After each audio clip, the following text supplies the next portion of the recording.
Welcome to Ontario Sasquatch Conference. Our special guest, John Bindernagel from Vancouver Island, will be interviewed by Derek and Claire from Eastern Ontario. Take it away. Okay. John, how do you know if Bigfoot exists? How do I know? Well, the first thing I think you might ask, do I know that it exists? And I think I do know if we accept knowing as really being convinced. I'm convinced that the Sasquatch does exist as a North American mammal on the basis of eyewitness accounts, eyewitness drawings, films, and especially because of the tracks it has left, which have been documented in the form of casts such as these. I got a question about one of your casts. How do you think that the weight of Bigfoot could massively curve the toes in and leave the rest of it just flat? Can you show me? Like this one. Okay, so we're referring to this cast? Yes. Actually, that's a very interesting one, Claire. If I can just use this flashlight to illuminate the cast, we used to have a problem because some casts, such as this one, showed long toes, and this one showed long toes, and then there were others which had very short toes.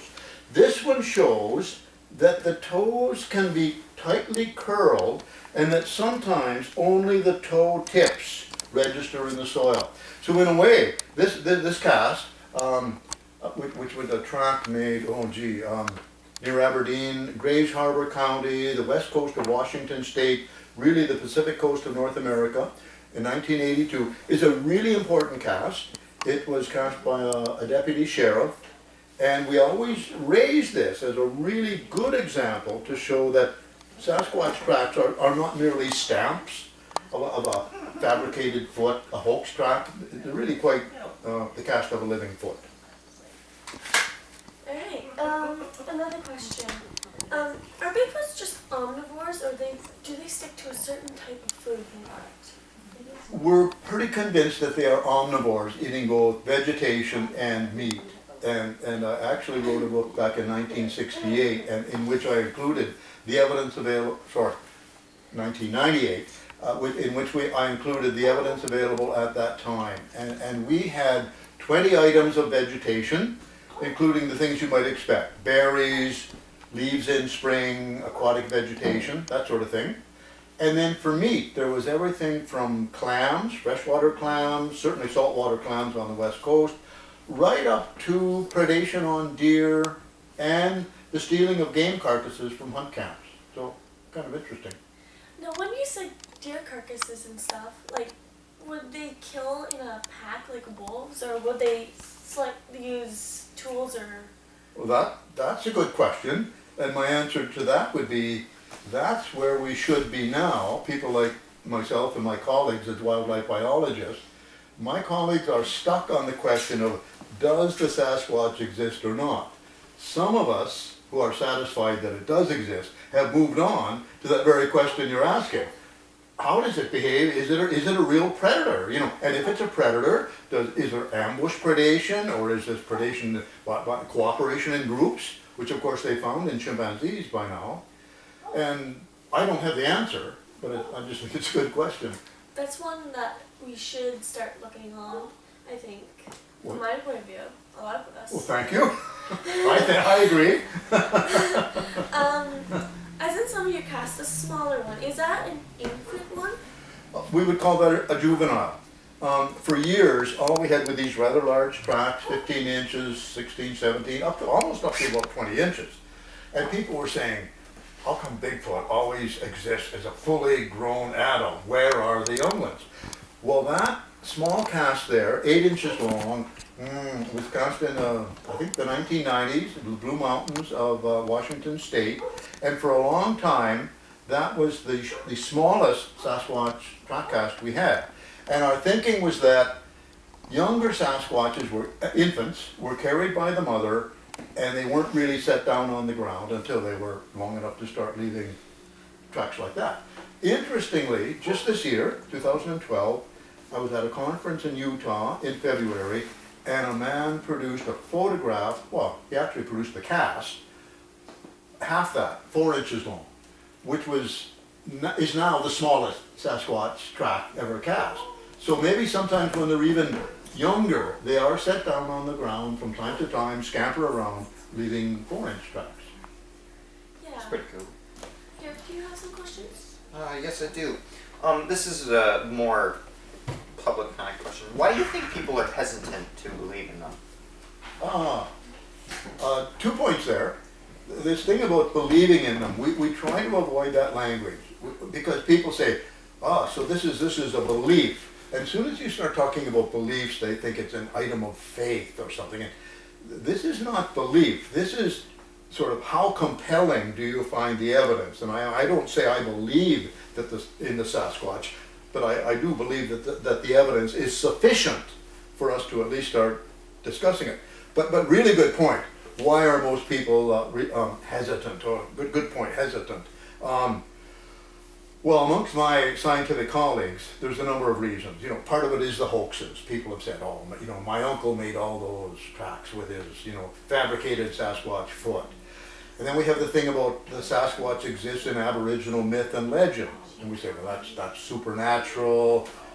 Well, we often fail to understand that for every myth, there is this kernel of truth. And Aboriginal people themselves usually accept the existence of the Sasquatch. In Northern Ontario, it's Wendigo. Out in British Columbia, it's the Bukwas or the Zunagwa. But anyway, so there's myth and legend, and other people say, well, it's hallucinations. Well, if it's a hallucination, it shouldn't be leaving tracks. So once we get down to these track casts, which I see as very important, a very important form of evidence, we're talking about a track-leaving mammal.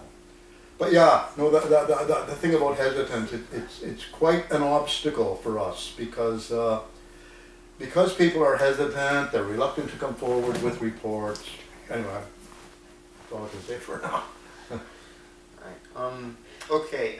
The legend of Sasquatch goes back like a couple hundred or years ago. Hundreds of years. Yeah. How old do you actually think it is?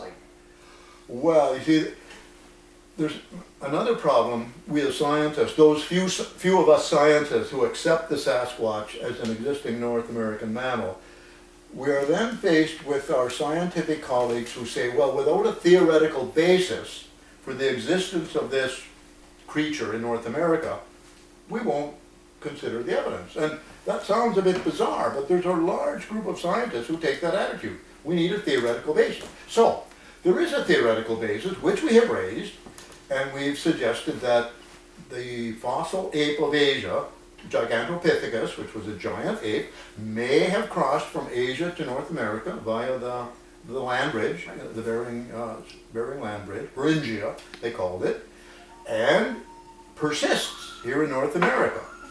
And that's the best theory we can come up with.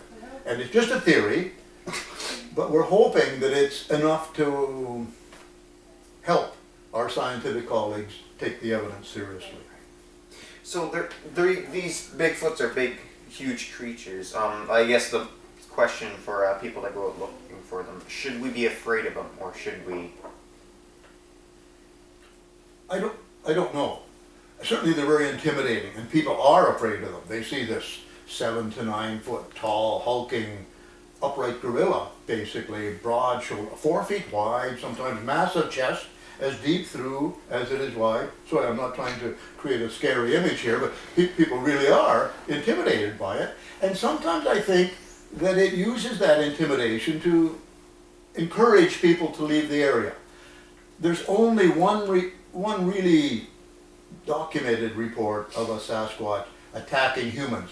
And that was after a number of warnings. It's quite interesting. These were trappers in Montana, late 1800s, early 1900s, trappers who had their lean-to wrecked, who had some other destruction of their equipment or their facilities, and they were slow to leave. And one apparently was attacked and killed. That's the only, it's a historical record, and it's the only one we have. Others, there was chasing, there was stone throwing, there was the strong odor that makes people leave, there was branch breaking, loud noises. There's chest beating, which is very, very gorilla-like. A lot of behavior that tells people, I'm not wanted here, something's trying to chase me out. And that's the idea. Animal behaviorists understand this. They see intimidation as an animal that feels threatened and tries to remove the threat. And I think that's what's been going on with Sasquatch behavior. This is not violence. This is not the intent to, harm people. This is saying, you're too close, I want you over here. So, in that regard, most people respond accordingly. They have their vehicle shaken at night, or their vehicle slapped upon. They say, I'm getting out of here, which is the intent, I think. So before you start, Derek, do you think people are too afraid to face the truth that Sasquatch is real? I think you're very close to the main part of the problem here. It's certainly a scientifically taboo subject, and in recent presentations I've started talking about what's been called the chilling effect. A person who has seen a Sasquatch or found a big track, or maybe tells a friend, his husband or her husband or wife, someone like that. A joke is made, and so you saw the Sasquatch. You were coming home from the pub, right? Something like that, and they say, and they back off, and yeah, there is an element of fear, and there's at another level, I think my scientific colleagues. With my scientific colleagues, there is an element of fear. They're reluctant to embrace this idea that there could be a giant ape living in North America, or human, if you prefer to think of it as more human-like, that they've missed. It would be embarrassing, humiliating. It would show that they're not as open-minded as most of us think. But sooner or later, they're going to have to deal with this sort of evidence. But anyway, yeah, I think there is. I don't know if you use the word fear, but I think fear is involved. Yeah. So I've heard a story about something swimming towards PEI.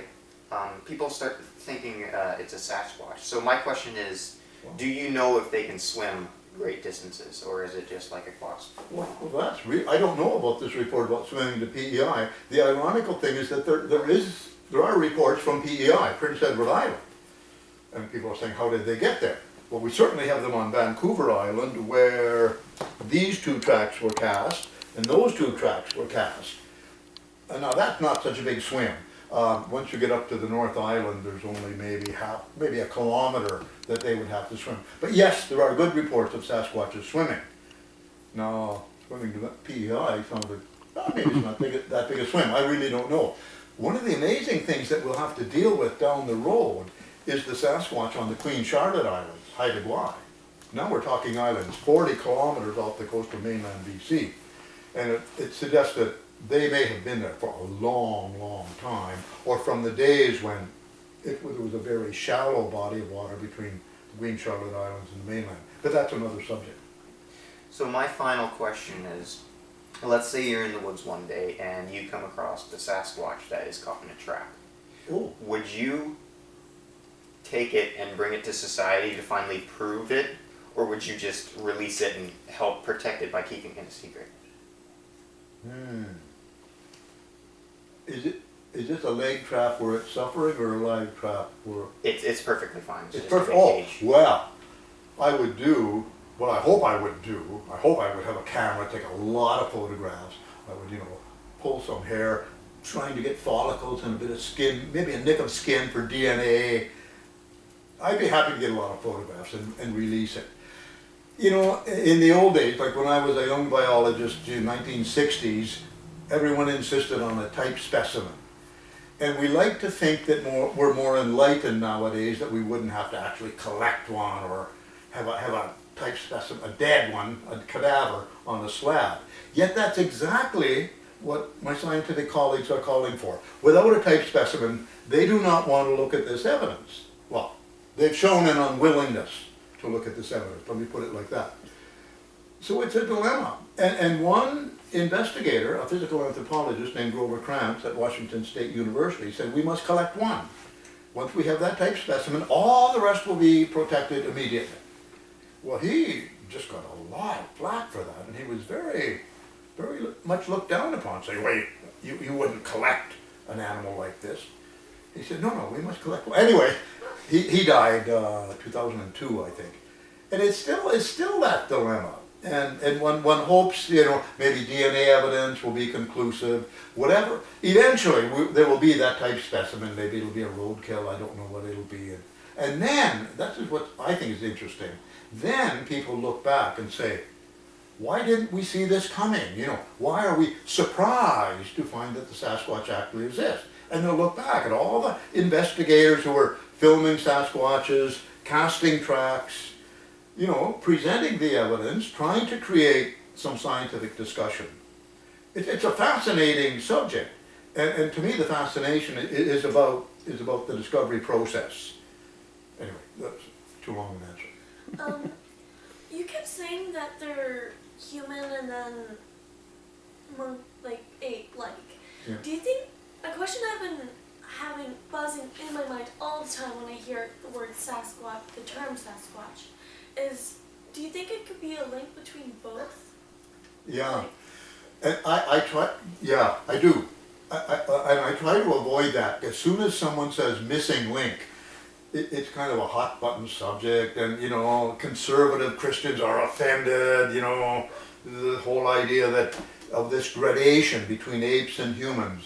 But physical anthropologists do not draw a very bold line any longer between humans and apes. It really does seem to be a sequence, and yes, the Sasquatch seems to be ape-like in most characteristics, the chest beating, the brow ridges, deep-set eyes, rounded chin, flat nose, outward-facing nostrils, long arms, but then it leaves tracks which are very, very human-like, and people say, how can you call it an ape when it leaves human tracks? Well, the behavior is ape-like, most of the anatomy is ape-like, but then it's got the bipedal locomotion. It walks on 2 feet, like humans.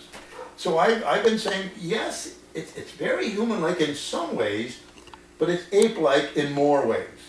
But that's basically sort of answering your question, that it does show characteristics of both. And I mean, the physical anthropologists will have quite a time, when there is a type specimen that they can actually, examine the anatomy and dissect and that sort of thing.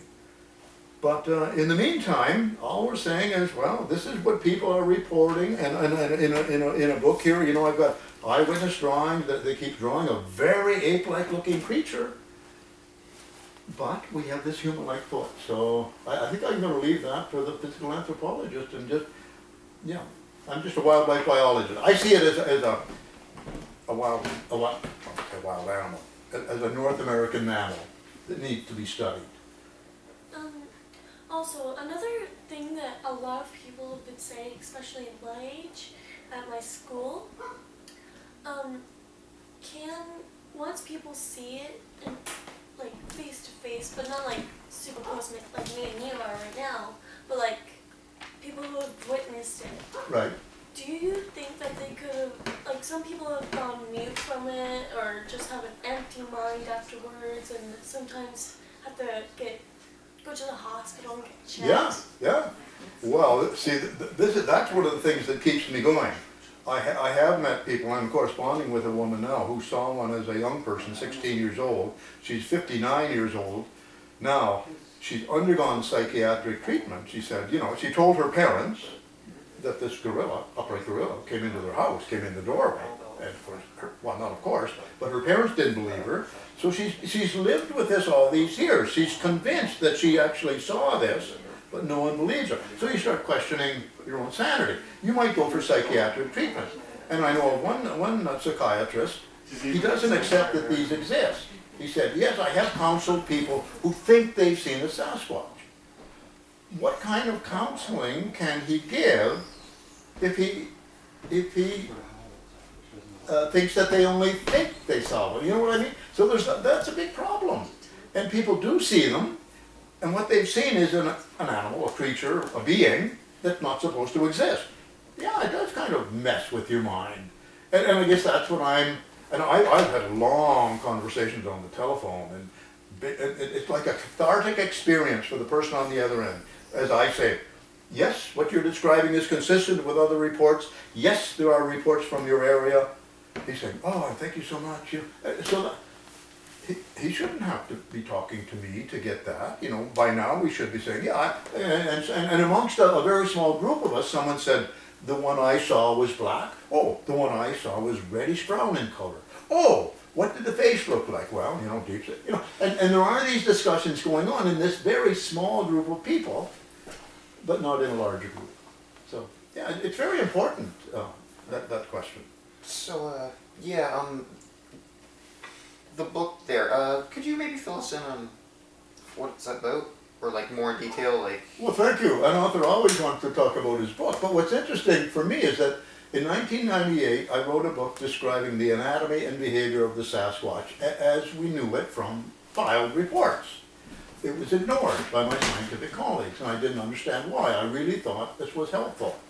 Then I understood that I had described the anatomy and behavior of an animal or a creature not yet discovered. Aha!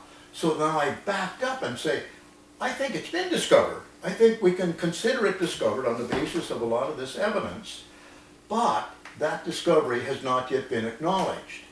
So then I started looking around, and you know, in the medical literature, a lot of discoveries were resisted for a long time. It's really quite normal for some discoveries to have a long discovery process.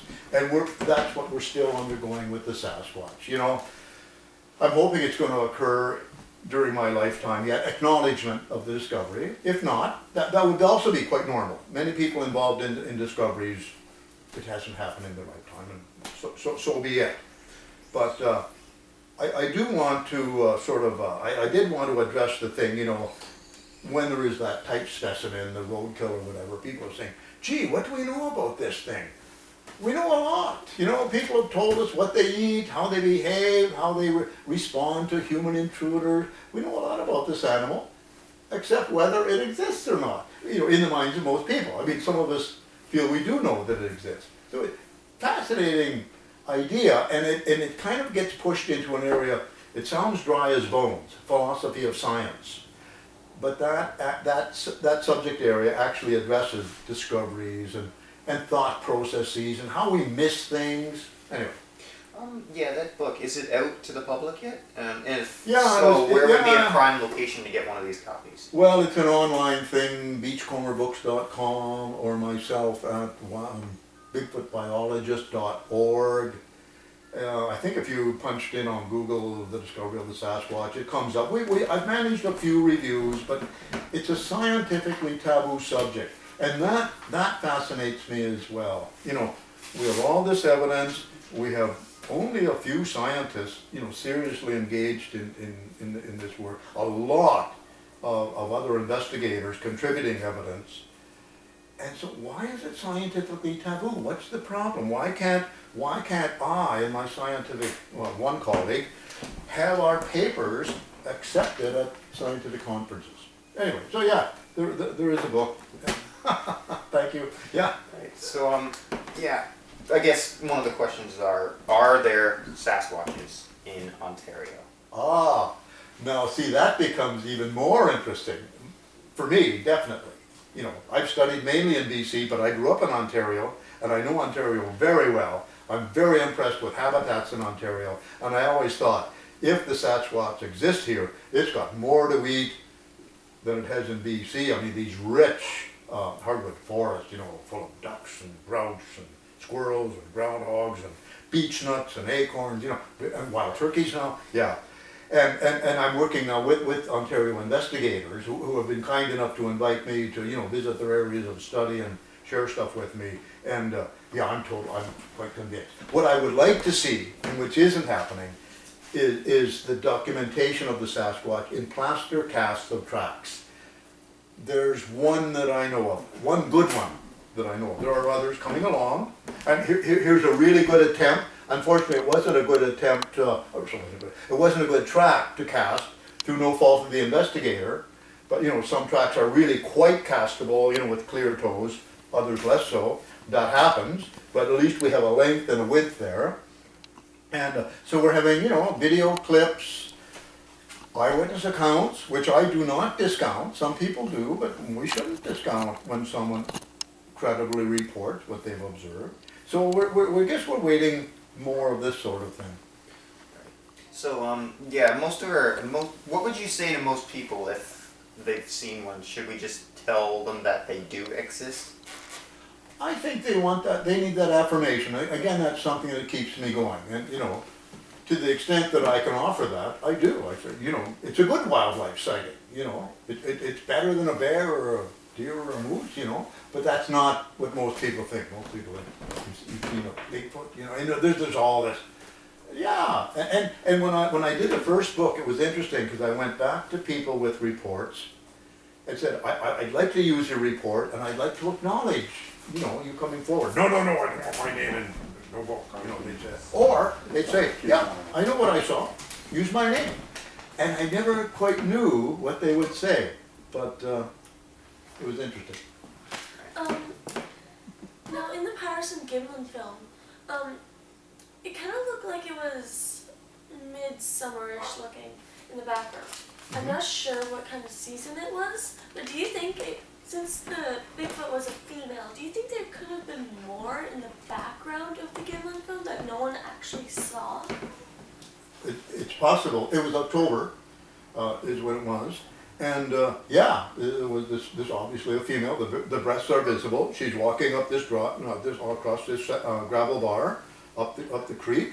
She may have, I don't know. My sort of concern is that here we have this great film, and it's either discounted as a hoax or considered controversial. So my thing is that, well, if they're going to ignore the obvious female, it may be premature to raise others in the undergrowth. But I definitely think it's worth considering. Yeah, very much worth considering. Because to me, that's a new twist. That gives me pause for thought. Yeah, maybe so. Yeah. I've been watching the Patterson-Gimlin film, and I have seen a little bit of black splotches, but Right. I haven't seen them move, so I'm wondering if they're just watching him, or are they just kind of pretending they're not there and make sure he's not seeing Yeah. kids. I have this difficult position with the Patterson-Gimlin film. You know, Roger Patterson died many years ago. I know Bob Gimlin very well. I raised it in the first book. I was going to mention it again in this book, and an editor said, mentioning that film will poison your book.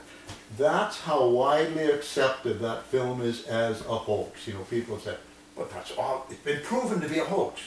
Well, people have come forward and said, I was the guy wearing the suit in that film, or I was the guy who made the suit. These are just claims that people have made.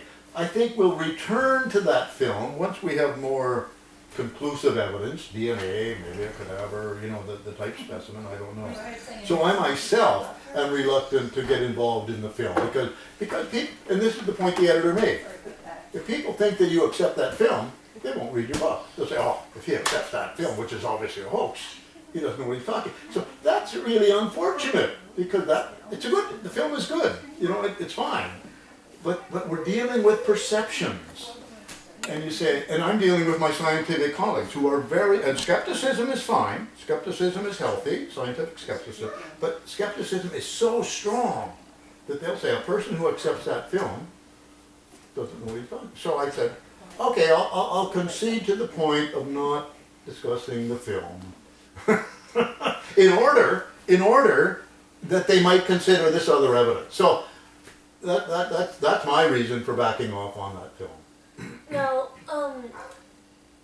when Gimlin filmed that, do you think that people could make that type of suit? Because that doesn't look any type of suit I've never seen, because no one have. I know. And see, I don't get into that. There are endless documentaries, you know.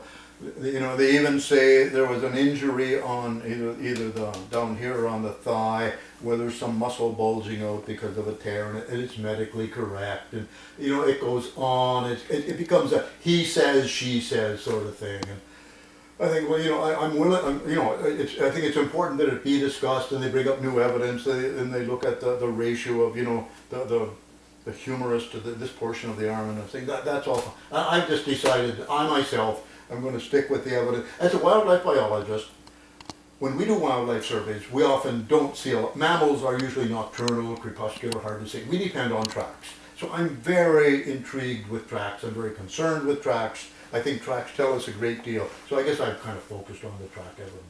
But now the film, the discussions can go on for a long time. I get no more questions, Bacon. Yeah. What solid piece of evidence do you think scientists actually need to? Well, there's Like they've got skulls that. well, but not of this species. I mean, they have skulls of other species, you know, Right. and they have a projected skull of Gigantopithecus, this fossil ape of Asia, based on I think it's maybe they have about 3 mandibles now, the lower jaw, and thousands of teeth, and based on that, Grover Krantz actually created a skull, you know, big sagittal crest giant, and that's been, you know, brought forward as, you know, probably possibly explaining the Sasquatch in North America. Yeah, well, they want to take specimen. I mean, that's always been the case for creating a species, acknowledging the existence of a species, a type specimen. DNA is underway now, DNA analysis based on tissue purported to come from a Sasquatch. There's a toenail, there's some bones, quite a few hair samples, maybe some scat samples. We just hear rumors about what's been submitted, how it's going. Apparently it's out for peer review. We might hear something this year. DNA evidence would speak to a lot of my scientific colleagues, unwilling to examine the track evidence. I have a couple questions kind of tied together with their lifespan. Now, in the past couple of years, we haven't found any dead traces of Sasquatch of any Bones? sorts. Yeah. Yeah. Like, I know nothing has been viewed to the public. Like, there hasn't been a body found No. so far. No. And I find that kind of odd because I want to know how far their lifespan would go. Right, right. Okay, yeah. You know, comparing it with humans and the existing great apes, I mean, we humans, we survived to 100 years, natural conditions. Well, lots, not so long if we lived maybe in the wild, so to speak, in nature as we used to. Some of the great apes reach an age of, you know, 50, 60 years in captivity. I think for the Sasquatch, it'd be in that range, somewhere between 50 and 100 years. If there were bones, you know, we would have a different type of conversation. We wouldn't need casts of their tracks. Bones apparently have not yet been found. Archaeologists don't find this such a problem, and nor do I as a wildlife biologist, because in, I don't know, 50 years of being a wildlife biologist in the field, various parts of the world, like certainly in Canada, maybe 30 years of work. Only 2 bear skulls all this time. Even deer, maybe only a dozen or so deer skulls. You know, I mean, bones disappear, especially out in the west coast where I live, where soils are acidic and very humid. Yeah, certainly bones would really help. But the answer is no. We don't have bones. And yes, I can understand why that's a concern to you, and it's a concern to many people. And I'm saying, okay, and this is an item of philosophy. Okay, you're asking for evidence we don't have, you know, bones, you know, a cadaver. Okay. Can we not look at the evidence we do have? That's what philosophers would say. That it's not really fair to keep in saying, oh, no fossils, no, you know. Okay, we'll concede that, but we do have other evidence which I think could serve as a basis for discussion. And that evidence, you know, there's been an unwillingness on the part of relevant scientists to consider what we do have. Do you think they might, like in next to humans, how they like doing burial things with their bodies that have passed on? Do you think that the Bigfoots could take their bodies and maybe do something with them that we don't know yet? Yeah, I don't know. The short answer is I don't know. It's been suggested for a Neanderthal man that there was burial, there's this association with some Neanderthal skeletons and flowers, as if there was a bit of a burial ceremony, which would be an advance over just animals when they're dying, creeping off to a place and just, you know, succumbing, so to speak. Yeah, I don't know. So I guess that's it for the questions. So yeah, this has been an interview with Dr. John Bindernagel. Yeah, I can never say your last Hey, name. that's okay. My wife can hardly say my name. So Anyway, yeah, thanks for watching, and thank you Thanks very for coming much. out. Thank you very much. Thank you. Claire, Derek, I appreciate this. Yeah. Great. This has been the first annual Ontario Sasquatch Conference. Thank you for watching.